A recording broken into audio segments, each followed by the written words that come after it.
दोस्तों अगर आपकी झालर की डिब्बी खराब हो गई हो तो देखिए दोस्तों कैसे जलाए बिना झालर के, बिना डिब्बी के झालर। देखिए दोस्तों इस झालर में डिब्बी नहीं है तो दोस्तों बताएं आपको ये बिना डिब्बी के झालर कैसे जलाएं। देखिए दोस्तों बताते हैं आपको वीडियो में। देखिए दोस्तों इस झालर में हमारी में डिब्बी नहीं है।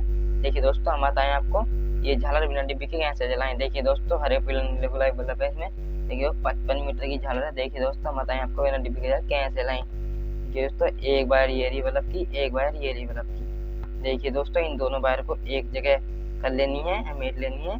देखिए दोस्तों ये सिंगल वाला तार दिया हमारा, ये इसका प्लग दिया। देखिए दोस्तों एक वायर हमको बल्ब वाली वायर हमको प्लग में लपेट लेनी है। देखिए दोस्तों ये वाला सिंगल वाला तार भी इसमें लपेटाना है प्लग के इसमें। देखिए दोस्तों ये हमारी झालर बढ़िया करके जलने लगेगी।